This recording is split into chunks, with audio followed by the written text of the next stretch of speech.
watching my father raise the pistol to my mother's head. She pleaded with him to put the gun down, but he ignored her. When she bolted toward the door, he followed close behind, and once outside, he fired one single shot. I was 12. I remember this moment frame by frame. I remember feeling numb. I remember feeling alone. Thank God the bullet missed her, but my family would never be the same. I would never be the same. I didn't know then all the ways that my parents' on-again, off-again relationship would impact me, but I knew I didn't want to love like theirs. My story would be different. Years later, when I met you, I fell madly in love. Our connection was undeniable. It was as if you had been handpicked just for me. I thought we'd be together forever. But we struggled with some of the same issues my parents had, and after nearly 9 years together, we called it quits. We had Sekou then. He was only 3. Though he was too young to really understand what was going on, he was old enough to know that Mommy and Daddy weren't going to be living in the same house anymore. Our breakup hit me really hard.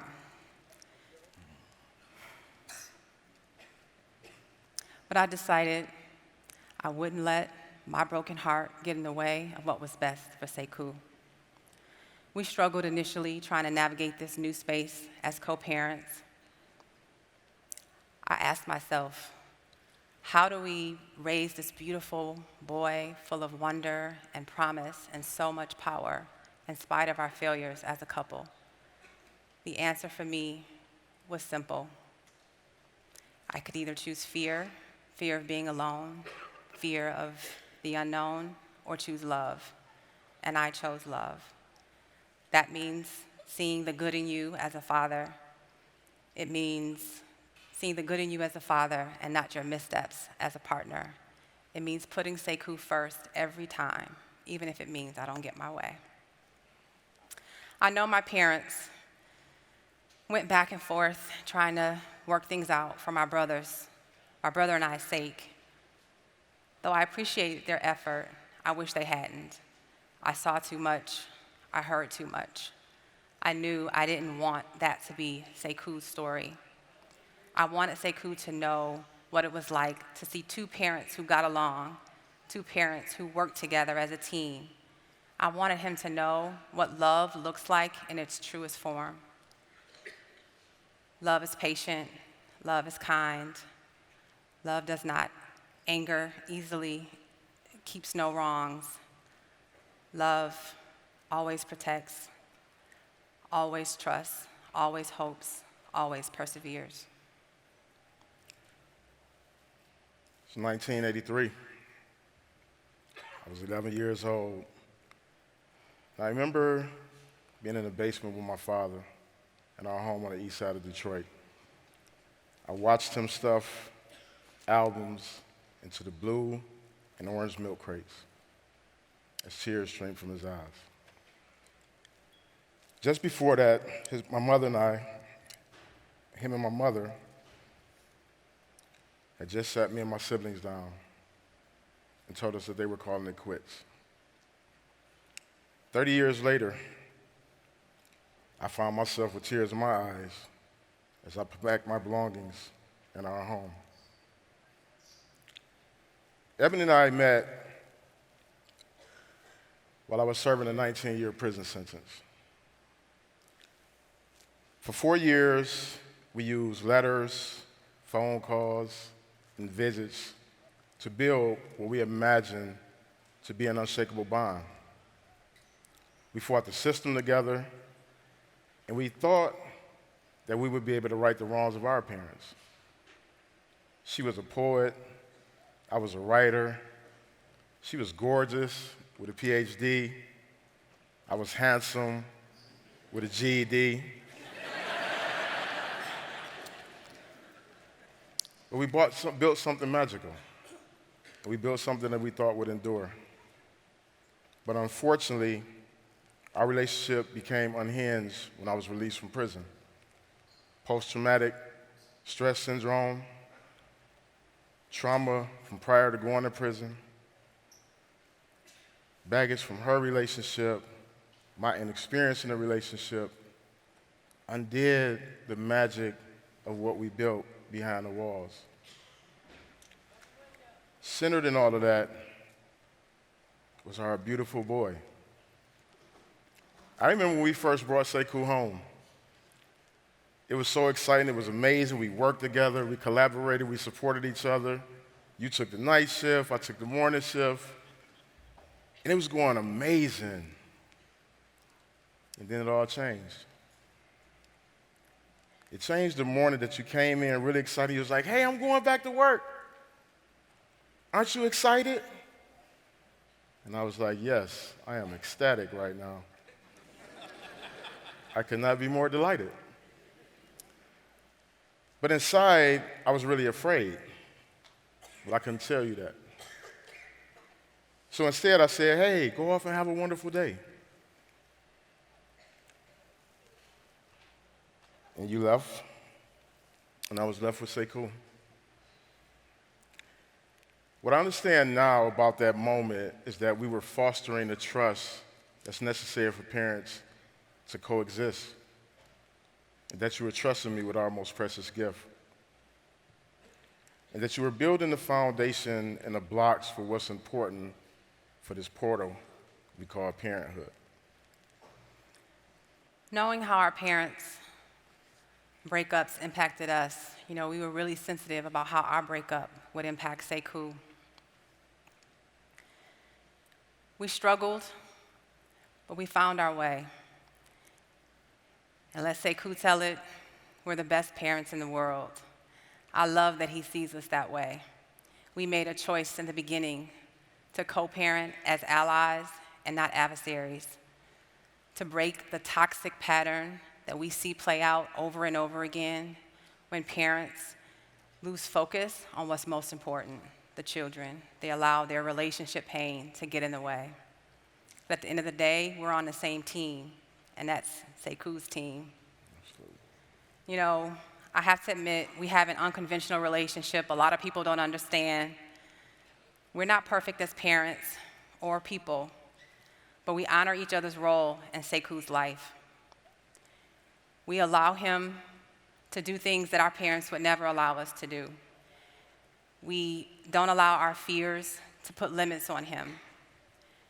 We nurture his natural curiosity about the universe and his relationship to the world.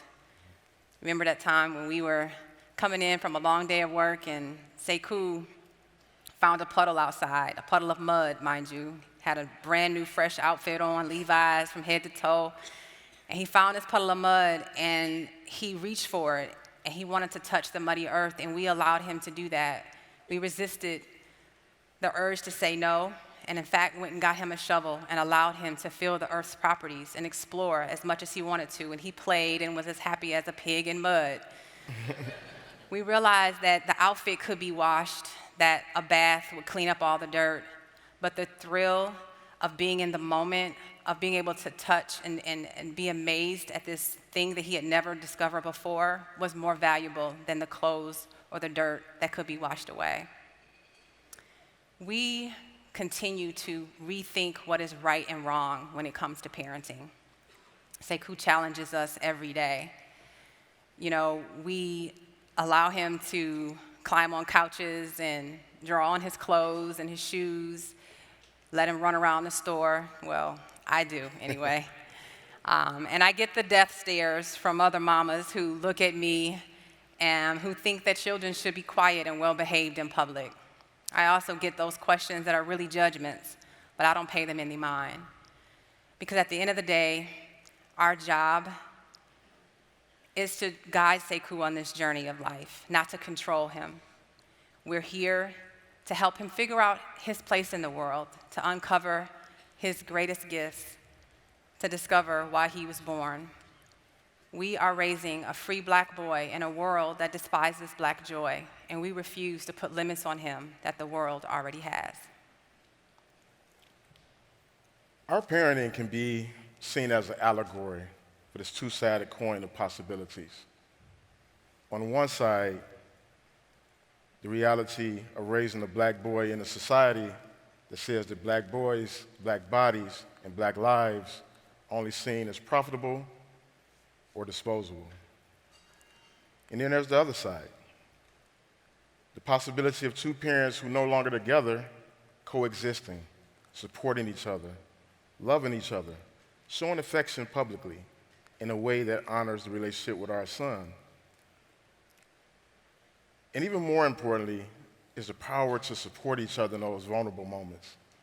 Like there was this one time that it was my day to go pick up Sekou. You remember that time? I go pick Sekou up, he's in first grade, and as I'm walking up, another parent walks up and says, "Hey Shaka, I seen Oprah Winfrey give a shout out to you on CNN last night." She was super excited, exuberant even. I was mortified because I thought, what's going to happen when she tells another parent and they tell another parent? And then they go and look me up. And then they discover that I was in prison for second-degree murder. And then their child hears about it. And they come to school and they say to Sekou, "Your dad was convicted of murdering someone." And I remember as watching Sekou race out, and I knew that I had to call Ebony. And when I called her, I explained to her what happened. Ebony said, "You have to have the talk." So I took Sekou home, got him ready for bed, and we talked for half an hour. And I talked to him about why I went to prison, and I listened to his feedback. And then we called his mom so we can do our nightly ritual of her offering prayer and then me doing affirmations. And I remember holding them tightly. And I realized the importance of the affirmations that we do at night. And I see them as a roadmap, as a guide, as a touchstone for other parents to protect and to empower their children, especially in a world where it's very difficult. For us, co-parenting is so much more than scheduling pick-up and drop-off, play dates, deciding what he's going to wear, what he's going to eat. For us, it's about helping each other carry the weight, unpack the load, and to show up in the world in a way that honors the beauty of our son. And it's for these reasons that we do affirmations. We never thought we'd be here, but here we are. And we hope that the way that we show up for Sekou and for each other is a model of what successful co-parenting can look like. We'd like to bring you all in to this nightly ritual of affirmations that Shaka does with Sekou every night at bedtime. Hey.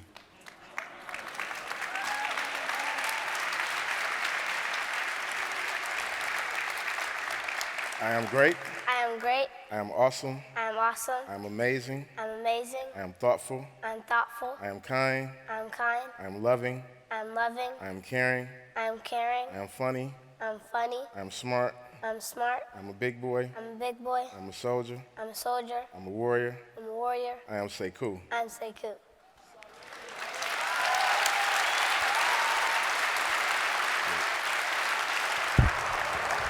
Good job, babe.